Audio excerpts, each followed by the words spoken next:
A lonely cowboy sought only water, but an Apache widow with 8 children gave him something far more precious, a reason to return.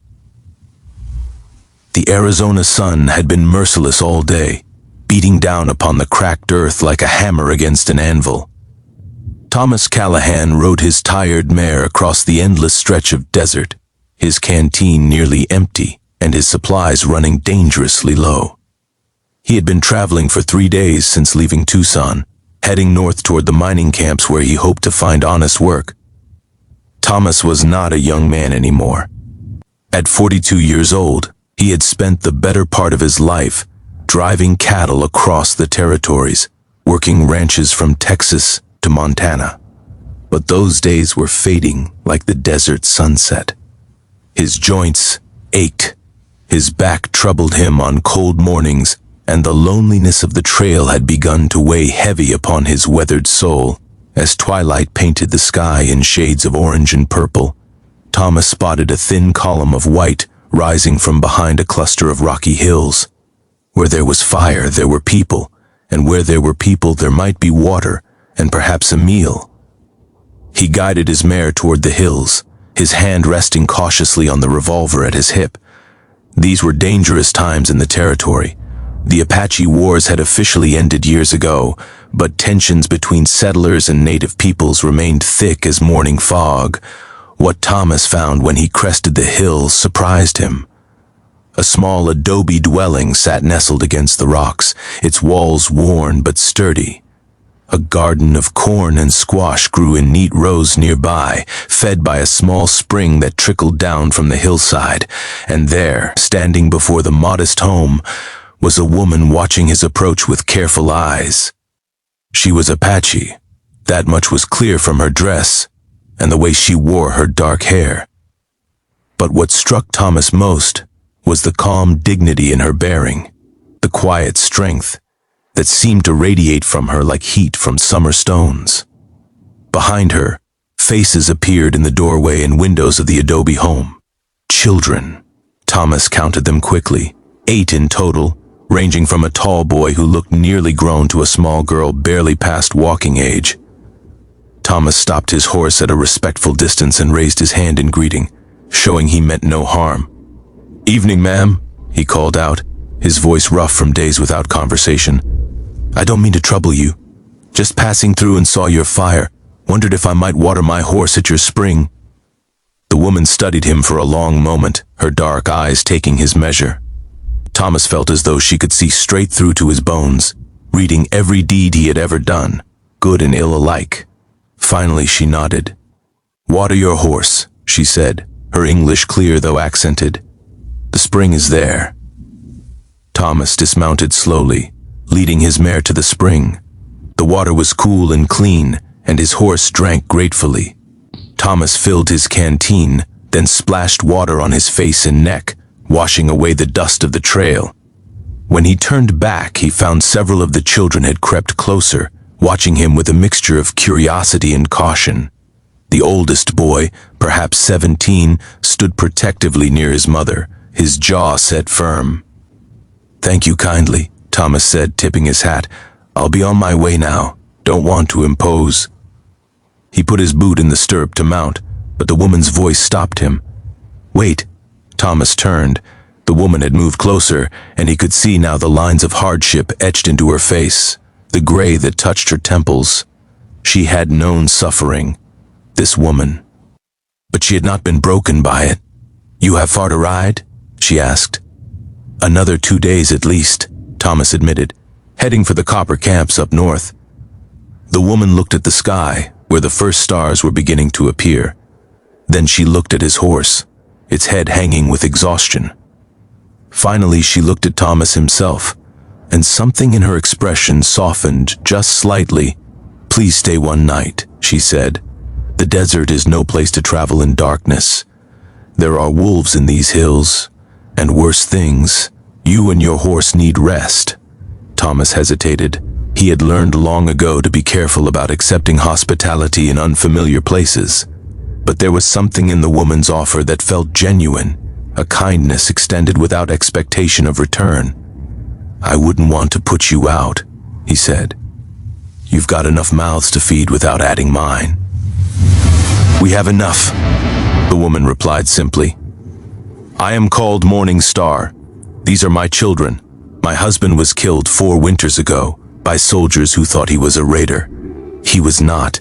He was a peaceful man who wanted only to raise his family in the old ways." Thomas felt a familiar heaviness in his chest. He had seen too much violence in his years, had witnessed the terrible things that men did to one another in the name of progress and civilization. "I'm sorry for your loss, ma'am," he said quietly. "Truly." Morning Star nodded, accepting his condolences with grace. "Come, eat with us. Rest. Tomorrow you continue your journey." Thomas found himself unable to refuse.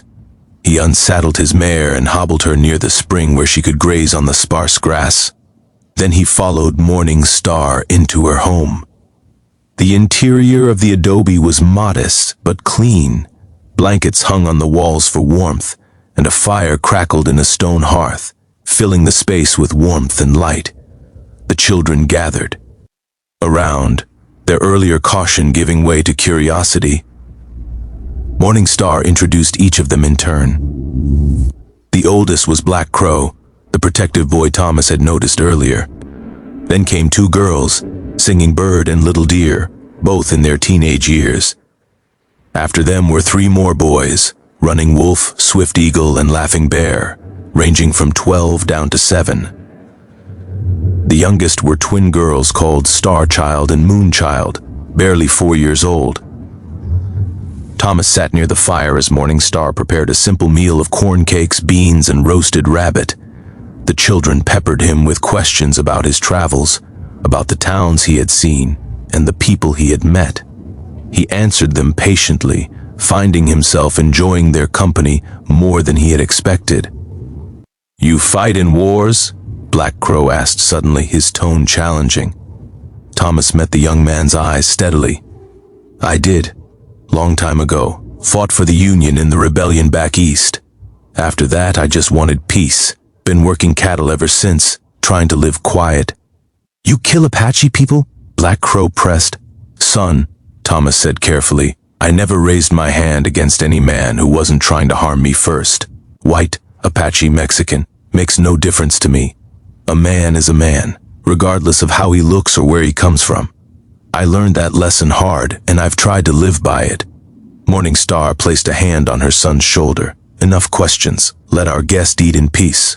The meal was simple but satisfying, the best food Thomas had tasted in weeks. As he ate, he watched the family interact. The way the older children helped care for the younger ones, the way Morning Star guided them all with gentle authority. There was love here, he realized. Love and strength and resilience. After dinner, the younger children fell asleep on their blankets, while the older ones helped clean up. Thomas offered to assist, but Morning Star waved him off. "You are a guest," she said firmly. "Rest." Thomas sat by the fire, watching the flames dance. Morning Star joined him after the work was done, settling onto a blanket nearby. "You have a good family," Thomas said quietly. "Your husband would be proud." Morning Star's eyes glistened, but she did not weep. "He is with me still. I feel him in the wind, see him in the faces of our children. Death is not an ending, only a change." Thomas nodded slowly. "I lost my wife too, many years back. Fever took her before we could have children. After that, I just drifted, never could settle again." "The heart needs purpose," Morning Star said. "Without it, we wander lost."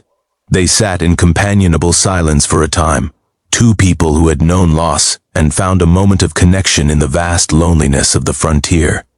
Morning came too quickly, the sun rising over the hills and flooding the land with golden light. Thomas woke to find the children already bustling about, Morning Star preparing breakfast over the fire. He ate with the family once more, then prepared his horse for the journey ahead. The children gathered to watch him go, and Thomas found himself reluctant to leave. He reached into his saddlebag and pulled out what few coins he had left, perhaps $3 in total. He tried to press them into Morning Star's hand. "For your kindness," he said, For the food and shelter. Morningstar shook her head, pushing the money back toward him. We do not take payment for hospitality. It is our way. Thomas stood there, feeling helpless. He wanted to do something, anything to repay what he had received. Then an idea struck him. I'm heading to the copper camps, he said slowly, looking for work. If I find it, would you allow me to send supplies? Not as payment, as a friend helping friends. Morningstar Saint uddied him again with those penetrating eyes. Finally, a small smile touched her lips. You would do this? For strangers? You stopped being strangers the moment you welcomed me into your home, Thomas replied. Morningstar nodded. Then yes, we would accept such help, and perhaps you will pass this way again someday. Thomas mounted his horse and looked down at the family gathered before the adobe dwelling. 8 children and their mother, surviving against all odds in a harsh and unforgiving land. I will, he promised. When I've earned enough, I'll come back. Maybe help out around here for a spell if you'll have me. Black Crow stepped forward, his expression no longer hostile but thoughtful. You would be welcome, the young man said. We can use help with the horses. Thomas smiled, the first genuine smile he had felt in longer than he could remember. Then I'll see you all soon. He rode away from the little adobe dwelling, but for the first time in years, he was not drifting aimlessly. He had a destination now, and more importantly, he had a reason to return. The desert stretched before him, vast and unforgiving as ever. But somewhere behind him, a small family had reminded him that kindness still existed in the world, that connection was still possible, and that even a weary old cowboy could find purpose again. Please stay one night, she had said, and in that single night everything had changed.